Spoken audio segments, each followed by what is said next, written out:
Hello বন্ধুরা, কেমন আছো তোমরা সবাই? আশা করি অনেক অনেক ভালোই আছো। আর তোমাদের ভালোবাসায় আমিও অনেক ভালো আছি, কারণ তোমরা আমাকে যে পরিমাণে ভালোবাসা দিয়েছো এবং সাপোর্ট দিয়েছো তা আমি কোনোদিন ভুলতে পারবো না। তাই তোমাদেরকে মজা দেওয়ার জন্য আবারও একটি নতুন গল্প নিয়ে হাজির হলাম। গল্পটি শোনার মতো আশা করি তোমাদের দাঁড়িয়ে যাবে এবং তোমরা হাতের কাজ করতে সবাই হেডফোন নিয়ে বসে যাও। যদি আমার গল্প শুনে মজা পাও তাহলে অবশ্যই আমার চ্যানেলটি সাবস্ক্রাইব করবে। তো চলো বন্ধুরা, আমরা কথা না বাড়িয়ে আসল গল্পে চলে যাই। 10 বছর ধরে বিবাহিত হওয়ার পরেও আমার কোনো সন্তান ছিল না।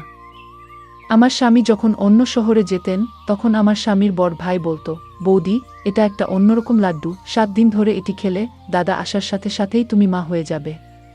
আমি সেই লাড্ডুগুলি খেয়ে নিয়েছিলাম এবং আমার একটি সন্তান হয়েছে। সন্তানটি এই পৃথিবীতে আসার সময় আমার স্বামীর বড় ভাই আওয়াজ করে বলেছিল যে এই শিশুটি তার।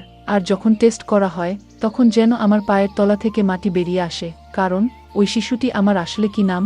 আমি অনেক সুন্দরী ছিলাম এবং আমি এমন একটি বাড়িতে বিয়ে করেছিলাম যেখানে শুধু আমার স্বামী এবং আমার স্বামীর বড় ভাই থাকত।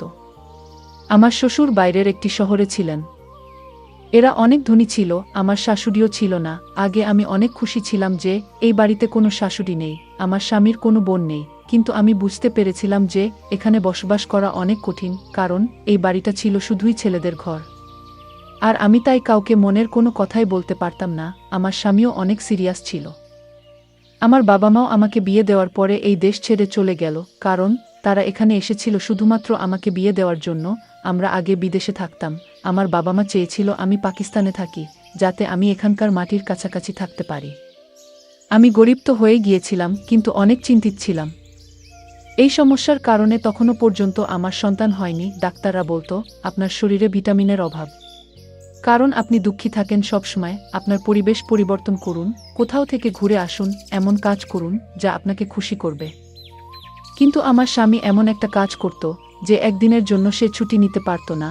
আর যে আমার সাথে কথা বলতো সে আর কেউ না, সে ছিল আমার স্বামীর বড় ভাই। আমারই বয়সী ছিল, আর সে দেখতে অনেক সুন্দর ছিল।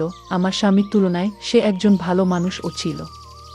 হাসি মজা করত, কিন্তু তার একটা নিজস্ব পৃথিবী ছিল যেখানে সে আমার জন্য সময় দিতে পারত না। সে ইউনিভার্সিটিতে চলে যেত, সেখানে বন্ধুদের সময় দিত কিংবা ফোন নিয়ে ব্যস্ত থাকত। আমি ভাবতাম কখনোই সে ফ্রি হয়ে এসে আমার সাথে কথা বলবে, তাহলে আমার সময় ভালোই পার হবে। অনেক ভালো কথা বলতো সে। তার নাম ছিল হামাদ। মাঝে মাঝে আমরা ঠিক করতাম সে কিছু খাবার নিয়ে এসে আমরা খেতাম, আমরা অনেক গল্প করতাম। এইভাবেই সময় ভালোই পার হয়ে যেত আমাদের। আমার স্বামীও এই ব্যাপারটা জানত। আমার স্বামী বলতো তার ভাইয়ের থেকে কিছুটা দূরে থাকতে। আমি বলেছিলাম যে সে তো অপরিচিত নয়, সে এই বাড়িতেই থাকে। আমি আমার স্বামীকে বলতাম যে আমি তার সাথে কথা বলি না, কিন্তু বাস্তবে আমরা একে অপরের সাথে কথা বলতাম এবং আমাদের জীবন এইভাবেই চলছিল। আমার বিয়ের পরে অনেক বছর পার হয়ে গেছে, 10 বছর হয়ে গেছে, কিন্তু আমার এখনো একটাও সন্তান হয়নি। কিন্তু ডাক্তার বলেছে আপনার বেশি একটা সমস্যা নেই, আপনার সন্তান হতে পারে। ডাক্তার আমাকে বললেন আজই আপনার স্বামীর সাথে কথা বলুন, যাতে তিনি আপনার পরিবেশ পরিবর্তন করতে পারেন, আপনাকে একটি শান্তিপূর্ণ জায়গায় নিয়ে যান। কিন্তু যখন আমি আমার স্বামীকে এই কথাটি জানালাম, আমার স্বামী আমাকে একটি নতুন খবর শোনালো। সে বলল যে আমাকে কাজের জন্য অন্য শহরে যেতে হবে এবং আমি সেখানেই থাকব 9 বা 10 মাসের জন্য হতে পারে। সে যখন এই কথা বলল, তারপরে আমি কি বলবো, কারণ এটাই ছিল আমার স্বামীর শেষ কথা। সে একবার যা বলে তো সেটাই করত। আমি বললাম ঠিক আছে, আমি তোমার জিনিসপত্র প্যাক করে দিচ্ছি। আমার স্বামী শহরের বাইরে চলে গেলেন এবং তখন আমি বাড়িতে একা থাকতাম। কিন্তু তখনই আমার স্বামীর বড় ভাই আমাকে এমন কিছু বলেছিলেন যা আমাকে অবাক করেছিল। কিন্তু যাওয়ার সময় আমার স্বামী আমাকে বলে, আমি দোকানদারকে বাড়ির নম্বর দিয়েছি, তোমার যদি কোনো কিছুর প্রয়োজন হয় তবে দোকানে ফোন করে দিলে সেই জিনিসগুলো বাড়িতে পৌঁছে যাবে। আমি বললাম জিনিস অর্ডার করার কি দরকার, হামাদ নিয়ে আসতে পারবে। তখন আমার স্বামী বলেছিলেন তোমাকে তার কাছে কিছু চাইতে হবে না, এমনকি তার সাথে কথাও বলতে হবে না। সে তার কাজ করুক, তুমি নিজের কাজ করো। এমনকি ওর জন্য রান্না করারও দরকার নেই, ও বাইরে থেকে খাবে। আমি বললাম তোমার কি হয়েছে? সে বলল আমি তোমার স্বামী, আর তাই আমি যা বলছি তাই তোমাকে করতে হবে। আমি বললাম কিছু কি হয়েছে? সে বলল না, তেমন কিছুই না, আমি শুধু তোমাকে বলে দিলাম যে ওর থেকে দূরে থাকবে। আমার এক কাকিমা বাইরে চলে গেছেন, যখন তিনি ফিরে আসবেন তখন তিনি তোমার সাথে থাকতে আসবেন, তোমার খেয়াল রাখবেন উনি, আর তোমার ভয় করবে না একটু। আশ্চর্য ব্যাপার হলো, আমার স্বামী চলে যাওয়ার আগে আমার স্বামীর বড় ভাইয়ের সাথে দেখাও করেনি। হয়তো ভাইদের মধ্যে কিছু রাগের কারণ ছিল, কিন্তু এমন তো কখনো হয়নি। কারণ আমার স্বামীর বড় ভাই একদিন আমার জন্য একটি লাড্ডু নিয়ে এলো। সে বলল, তুমি যদি এটি খাও তাহলে দাদা এখানে ফিরে আসার সাথে সাথে তুমি মা হতে যাবে। যদিও আমি আমার স্বামীর বড় ভাইয়ের সাথে এইসব কথা আগে কখনো বলিনি, কিন্তু আমার স্বামীর বড় ভাই ছিল অন্যরকমের। আমরা একে অপরের সাথে বন্ধুর মতো কথা বলতাম। সে বলল, অনেক দিন হয়ে গেছে, দাদা বুঝতে পারছে না, সে তোমার চিকিৎসা করায় না আর তোমাকে কোথাও নিয়েও যায় না, কিন্তু আমি এই বাড়িতে একটি সন্তান দেখতে চাই, যাতে তোমার মুখ থেকে কষ্টের ছাপ মুছে যায়। এই জন্যই আমি এই কুরআন পড়া লাড্ডু নিয়ে এসেছি। তোমাকে 7 দিন ধরে এটি খেতে হবে, তারপরে দাদা যখন আসবে তখন সুসংবাদ পাবে। আমি আমার স্বামীর বড় ভাইকে ধন্যবাদ জানিয়েছিলাম এবং তাকে বলেছিলাম যে সে সত্যিই একজন ভালো মানুষ, যে এত চিন্তা করেছিল আমার জন্য। আমি বললাম তাকে, আল্লাহ তোমাকে একটা মিষ্টি সন্তান বানিয়ে দিক। আর আমি সেই লাড্ডুটি 7 দিন ধরে প্রতিদিন খেয়েছি, এই ভেবে যে একদিন সবকিছু ঠিক হয়ে যাবে। আমার স্বামীর বড় ভাই আমাকে প্রতিদিন গল্প বলতো যে এই লাড্ডু তো অমুকও খেয়েছিল। আমি যেখান থেকে এগুলো নিয়ে এসেছি সেখানে অনেক নাম ডাক হয়েছে। মানুষ তাদের কাছে যায় এবং তাদের সমস্যার সমাধান করিয়ে ফিরে আসে। বৌদি, তোমার সমস্যারও সমাধান হবে, আমি প্রার্থনাও করেছি, কিন্তু আমার স্বামীর বড় ভাই আমাকে বলেছিল যে তোমার স্বামীকে এই বিষয়ে কিছুই জানাতে হবে না, কারণ সে এই ধরনের জিনিসে বিশ্বাস করে না। আর যদি দাদা জানতে পারে যে এই লাড্ডুগুলো আমি তোমাকে দিয়েছি তাহলে আমাকে শেষ করে ফেলবে। আমি তাকে বললাম, তোমাদের মধ্যে কি কোনো ঝগড়া চলছে? সে বলল, না, কোনো ঝগড়া নেই, দাদা যেখানে গেছে আমাকেও সেখানে সে পাঠাতে চেয়েছিল, কিন্তু আমি যাইনি, সেই জন্য আমার উপর রেগে আছে। আমি বললাম, এইটুকু ব্যাপারে তোমার দাদা তো এমনভাবে রেগে আছে যেন তোমার সাথে তার কোনো সম্পর্ক সে রাখবে না। সে বলল, হ্যাঁ, ব্যাপার এইটুকুই যে সে সাথে সাথে রেগে যায়। কিন্তু সেই দিনগুলিতে আমি আমার স্বামীর বড় ভাইয়ের মধ্যে আরও একটি জিনিস লক্ষ্য করেছি, যা সে আগে কখনো করত না, আর তা হলো সে এখন অনেক রাতে বাড়িতে আসে। আমি একা ছিলাম, তাই আমি ওকে বললাম তাড়াতাড়ি আসতে, আমার মনটা কেমন একটা করে, আমি ভয় পেয়ে যাই। সে বলল, বৌদি, আমি তাড়াতাড়ি আসার চেষ্টা করি, কিন্তু কাজটাই এমন যে তোমার জন্য লাড্ডু নিয়ে তবেই তো বাড়ি আসি, তার জন্য আমাকে সেখানে বসতে হয়।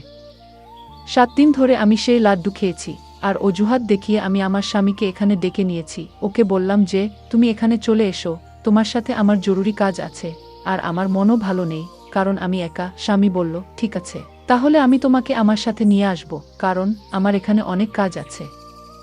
আমি বললাম, হ্যাঁ, তুমি আসো, আমার তোমাকে দরকার। কিন্তু স্বামী যখন এল, আমি অবাক হয়ে দেখলাম যে সে আমার স্বামীর বড় ভাইকে একবার আদর করে ধরেনি, সে এমনভাবে পাশ দিয়ে চলে গেল যেন সেখানে কেউ বসে নেই। আমি অনেক অবাক হয়েছিলাম, কারণ আমার স্বামী আসার আগে আমার স্বামীর বড় ভাই বলছিল যে দাদা এলে অবশ্যই আমাকে ক্ষমা করবেন এবং সবকিছু ঠিক হয়ে যাবে, কিন্তু আমার স্বামী তা করেননি। আমার স্বামী আমাকে তার সাথে অন্য শহরে নিয়ে যায় এবং আমি সেখানে থাকতে শুরু করি। এখানে আমি থাকতে থাকতে মাত্র 1 মাস হলো, আর জানতে পারলাম যে আমি মা হতে চলেছি।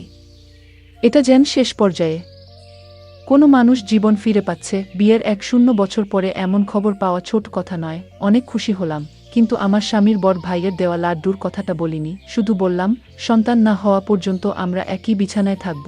আমার স্বামীও অনেক খুশি। আমি যখন আমার স্বামীর বড় ভাইকে ফোন করলাম তখন তার নাম্বার বন্ধ ছিল।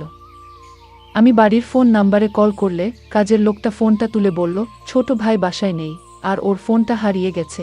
আমি আমার স্বামীর বড় ভাইকে এটা বলতে পারলাম না, কিন্তু ওর জন্য একটা মেসেজ অবশ্যই করে রাখলাম যে ও একসময় অন্তত দেখতে পাবে। আমার স্বামী বলল, তুমি কাকে মেসেজ করছো? আমি বললাম, আমার সন্তানের কাকাকে। আমার স্বামী বলল, কোনো দরকার নেই। আমি বললাম, এটা কেন বলছো? আমার স্বামী বলল যে সে ব্যবসায় অনেক ক্ষতি করেছে, তাই আমি তার সাথে সব সম্পর্ক শেষ করে দিয়েছি। তাকে তার জমির অংশ দেয়া হয়েছে এবং এখন সে তার অংশে এখন থেকে বেঁচে থাকবে, তার সাথে আমাদের কোনো সম্পর্ক থাকবে না। আমি বলেছিলাম যে তোমার বাবা এই পৃথিবী ছেড়ে চলে যাওয়ার আগে তোমার মা বাবা তোমাকে তার দায়িত্ব দিয়েছিলেন, আর তুমি তাকে এই অবস্থাতে রেখে দিলে। তখন আমার স্বামী বলল, সে একজন প্রতারক, চোর, এবং আমি এমন মানুষের সাথে কোনো সম্পর্ক রাখতে চাই না। আমি অবশ্যই আমার স্বামীকে বলেছি যে সে অন্যায় করছে, কিন্তু আমার স্বামী বলেছেন যে আমার ক্ষেত্রে তোমার কোনো কথা বলার দরকার নেই। তুমি হলে বউ, তোমার কাজ হলো ঘর চালানো। আর হ্যাঁ, আল্লাহ তোমাকে সন্তান দিয়ে দিয়েছেন, এখন থেকে তোমার সন্তানের প্রতি মন দাও। আমি ঘরের ও ভাইয়ের ব্যাপারটা দেখব। সে আমার ভাই, তোমার ভাই নয়। যদি তোমার ভাই হতো তাহলে তুমি কথা বলতে পারতে। আমি বললাম যে সে আমার ভাইয়ের মতোই ছিল। আমি আমার স্বামীকে কি করে বলব যে তার কারণেই আমরা সন্তানের সুখ পেতে চলেছিলাম, কিন্তু আমার স্বামীর বড় ভাই আমাকে এসব বলতে নিষেধ করেছিলেন, তাই আমি চুপ করে রইলাম। সত্যি বলতে কি, তারপরে আমি আর সময় পাইনি আমার স্বামীর বড় ভাইকে ফোন করার বা তার সাথে কথা বলার।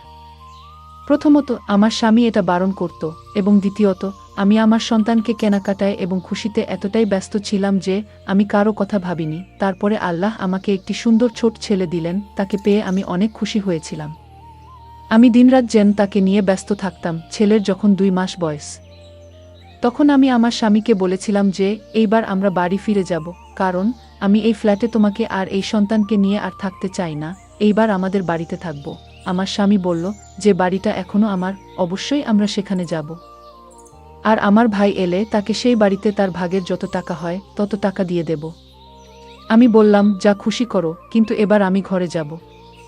আসলে আমি আমার সন্তানকে তার প্রিয় কাকার সাথে দেখা করাতে চেয়েছিলাম, কিন্তু আমাদের বলা হয়েছিল যে বাড়ি বন্ধ আর আমার স্বামীর বড় ভাই নেইনি। কিন্তু বাড়ি ঢুকে মনে হলো যেন কেউ এখানে থাকছে, যেন এই বাড়িতে একজন মহিলা আছে। আর সেটা এই জন্য যে আমি জানতে পেরে গিয়েছিলাম যে বাড়ির সবকিছুই এক মহিলা ব্যবহার করত, যেন আমার সেরকমই মনে হলো। কিন্তু সেই মহিলা কে হতে পারে, আমি সেই দিকে আর মন দিলাম না। এরপর আমার স্বামীর বড় ভাই ওইখানে এল। আমার স্বামীও সেখানে বসেছিল, কিন্তু তবুও আমি আমার মনটাকে ধরে রাখতে পারলাম না, আর আমার স্বামীর বড় ভাইকে বলে বসলাম যে দেখো তোমার ভাইপো। আমার স্বামীর বড় ভাই তখন বলল, না, এটা আমার ভাইপো না। ওর কথা শুনে আমি অবাক হয়ে গেলাম। আমার স্বামীও বলল, তুমি সন্তানকে ভালোবাসবে না? তুমি এত অহংকারী, এই বাড়ি থেকে বের হও। তখন আমার স্বামীর বড় ভাই বলল, আমি বললাম, এটা আমার ভাইপো নয়, কারণ সে ও আমার ছেলে। এটা শুনে আমার পায়ের নিচ থেকে মাটি সরে গেল। আর আমার স্বামীরও। সে বলল, কি রকম খারাপ কথা বলছো? কি খারাপ অভিযোগ করছো? আমার স্বামীর বড় ভাই বলল, আমি কাউকে দোষ দিচ্ছি না, এটা আমারই ছেলে, আমি প্রমাণ করতে পারবো। একথা শুনে আমার পায়ের নিচ থেকে মাটি সরে গেল। আমি তাকে বললাম, তুমি কিসব বলছো? আমি ইশারাও করলাম যে তোমার কি হয়েছে, তুমি কি চাইছো? তোমার জন্য তো সন্তানটা এই পৃথিবীতে এসেছে, আর এখন তুমি তার জীবন নিয়ে কথা বলছো। আমার স্বামী বলল, কি বলছো তুমি?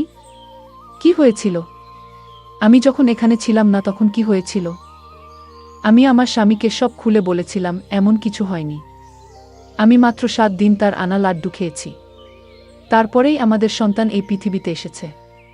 আমার স্বামীর বড় ভাইকে ধরে বলল, কি করেছো তুমি? এই লাড্ডুতে তুমি কি মিশিয়েছিলে? এতে তুমি জ্ঞান হারানোর কোনো ওষুধ মিশিয়ে দাওনি তো?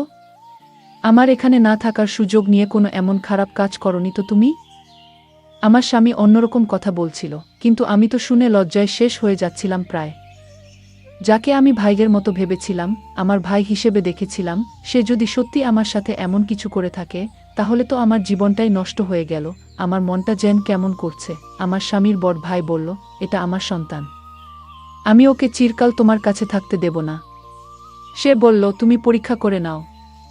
কিন্তু আমরা নিশ্চিত ছিলাম যে শিশুটি আমাদের, পরীক্ষার কোনো প্রশ্নই ছিল না। আর যদি ডিএনএ টেস্ট করানো হয় তাহলে ফলাফল কি হবে? আমার স্বামী বলেছিল যে সে ডিএনএ পরীক্ষা করাবে। আমরা সবাই তখন হাসপাতালে পৌঁছলাম এবং সাথে সাথে পরীক্ষা করিয়ে নিলাম, কিন্তু রিপোর্ট পেতে 2 দিন সময় নিয়েছিল। শুধুমাত্র আমি জানতাম যে কিভাবে আমি 2 দিন পার করেছিলাম। আমার স্বামী আমাকে অদ্ভুতভাবে দেখতেন। আমাকে বারবার আমার স্বামী একই কথা জিজ্ঞেস করত, আমি যখন বাসায় ছিলাম না তখন কি হয়েছে? কোন ঘরে তুমি ঘুমাতে? কোন সময় ঘুম থেকে উঠতে? রাতে কি মনে হতো যে তুমি জ্ঞান হারিয়ে গেছো? আর তোমার কোনো জ্ঞান নেই? তুমি কি ঘুমের সময় ঘরের দরজা ভিতর থেকে তালা দিতে? আমি আমার স্বামীর প্রশ্নে বিরক্ত হলাম। আমি তাকে বললাম, আমি এমন কিছুই করিনি। কিন্তু ততক্ষণে রিপোর্ট হাতে এসেছে। যখন রিপোর্টের খাম খুলে ফলাফল দেখা গেল, রিপোর্টটি আমার স্বামীর হাত থেকে পড়ে যায়, কারণ রিপোর্ট অনুযায়ী এই শিশুটি আমার স্বামীর নয়, আমার স্বামীর বড় ভাইয়ের। আমি মাটিতে বসে পড়ে কাঁদতে থাকলাম। আমার স্বামী আমার দিক থেকে মুখ ঘুরিয়ে নিল। আমার স্বামীর বড় ভাই বলল, আমি তোমাদের সাথে কিছুই করিনি, তোমাদের আমি সব বলবো। ডাক্তার বৌদিকে বলেছিলেন তোমার এত সমস্যা নেই, চিকিৎসা করা যায়, কিন্তু তোমার স্বামী কখনো তোমার চিকিৎসা করিয়ে দেয়নি। তাই আমি তোমাদের জীবনে সুখ দিতে চাই। বৌদি, তোমার চিকিৎসা করাতে চেয়েছিলাম, কিন্তু আমি একটা মেয়ের ভালোবাসায় পড়েছিলাম, তাকে বিয়ে করেছিলাম, তাই টাকা চুরি করেছিলাম, কারণ সে অনেক অসুস্থ ছিল। কিন্তু তারপরেও সে আমাদের সন্তানকে এই পৃথিবীতে নিয়ে আসতে চেয়েছিল। আমার সাথে দাদার ঝগড়া হলো, আর এই কারণে দাদা আমার থেকে সবকিছু কেড়ে নিল। সেই মেয়েটিও, যাকে ভালোবাসতাম, সেও এই পৃথিবীতে বেঁচে থাকেনি। কিন্তু আমাদের সন্তান এই পৃথিবীতে এল, এবং সেদিনই জানতে পারলাম, বৌদি, তুমি একটি মৃত সন্তানের জন্ম দিয়েছিলে। তোমার সন্তান এই পৃথিবীতে আসার আগেই মৃত্যুবরণ করেছে। লাড্ডু জিনিসটা ছিল একটা অজুহাত। তোমাকে ওই লাড্ডুতে ওষুধ মেশাই দিতাম। ওই ওষুধটা অনেক স্পেশাল ছিল, আর অনেক দূর থেকে আনা হয়েছিল, আর আমি নিশ্চিত ছিলাম এটা অবশ্যই একটা প্রভাব ফেলবে। আর সেটাই হয়েছে। তুমি এটাকে ভাগ্য বলো বা যাই বলো। তুমি সন্তান তো পেয়েছিলে, কিন্তু তোমার সন্তান ছিল অনেক দুর্বল। পৃথিবীতে আসার সাথে সাথেই সে এই পৃথিবী ছেড়ে চলে গেল। আমি ওই মৃত শিশুটির জায়গায় আমার সন্তানকে রাখলাম, কারণ আমি তোমার ভালো চেয়েছিলাম। আমি এই উপকারটা শুধু তোমার জন্য করছিলাম, বৌদি, তোমার স্বামীর জন্য নয়। ঠিক তখন জানতে পারলাম যে তোমার স্বামী আমার প্রতি কোনো উপকার তো করেইনি, তার উপর আমাকে সম্পত্তি থেকে সম্পূর্ণভাবে বের করে দিয়েছে। তাই প্রতিশোধের শেষ হয়ে যাচ্ছে। আমি তোমার কাছ থেকে আমার সন্তানকে কেড়ে নিতে এসেছি। আমি আমার সন্তানকে ছাড়া বাঁচতে পারবো না, কারণ এখন আমার সবই আছে। তোমার স্বামী তার নিজের নামে সব নিয়ে নিয়েছে। আমার স্বামীর বড় ভাইয়ের চোখে পানি ছিল। সে বলল, অনেক কাজ ছিল। আমি তাকে বললাম যে আমিও একে ছাড়া বাঁচতে পারবো না। আমি আমার স্বামীর বড় ভাইয়ের পায়ের কাছে বসলাম এবং তাকে বললাম যে তুমি সবসময় আমাকে সাহায্য করেছ, এই শিশুটিকে আমাকে দাও। আমি তাকে আমার সন্তান মনে করেছি। আমি তাকে 3 মাস ধরে মানুষ করছি। তুমি আমার অনেক উপকার করেছ। আমি যদি জানতে পারতাম যে আমার সন্তান পৃথিবী ছেড়ে চলে গেছে, আমার কোল খালি থাকলে আমি ঘটনাস্থলেই শেষ হয়ে যেতাম তার এই পৃথিবী ছেড়ে চলে যাওয়াতে। আজও আমি দুঃখিত, কিন্তু এই সন্তানটা আমার হাতে আছে, তাই আমি বেঁচে থাকার কথা ভাবছি। আমি আমার স্বামীকে বললাম, তুমি কেন এমন করলে? তাকে ক্ষমা করে দাও। সে যা করেছে ভালোবাসার জন্য করেছে। তুমি সবসময় তোমার কাজে ব্যস্ত ছিলে। তুমি কখনো আমার দিকে তাকাওনি, আমার চিকিৎসাও করাওনি। তোমার ভাই আমার সাথে সবসময় ভালোই করেছে, কিন্তু সে তো চাইলে আমার সাথে খারাপও করতে পারত। তুমি যা আশা করছিলে, কিন্তু তবুও সে আমার সম্মান রক্ষা করেছে। আমার জন্যই সে এসব করেছে। এমনকি আমাকে তার সন্তানও দিয়েছে। আমার স্বামী বলেছিল, তুমি তোমার সন্তান আমাদের দিয়েছ, তাহলে আমি কেন তোমাকে অধিকার দিতে পারবো না? তুমি যা চাও আমি তোমাকে দেব, কিন্তু আমার একটা শর্ত আছে। আমার এবং আমার স্বামীর বড় ভাইয়ের মুখ লাল হয়ে গেল। আমার স্বামী আবার এমন কথা বলছেন, আমরা অবাক হয়ে গেলাম। তিনি বললেন, শর্ত হলো তোমাকে সারা জীবন আমাদের সাথে থাকতে হবে, যাতে তুমি তোমার সন্তানের সাথে থাকতে পারো, আর আমি আমার ভাইয়ের সাথে। আমাদের চোখে পানি এসে গেল। আমরা কাঁদতে থাকলাম। সন্তানটাকে আমার স্বামীর বড় ভাইয়ের দিকে এগিয়ে দিয়ে বলল, এখন থেকে বৌদি, এই সন্তানের মা তুমি, আর আমি তার কাকা। সে যেন কখনোই না জানে যে আমি তার বাবা। তার মা এই পৃথিবীতে নেই। আমি তাকে ধন্যবাদ জানালাম এবং সেই শিশুটিকে ধরলাম, যে সে আমার নিজের সন্তান। 4 বছর হয়ে গেছে।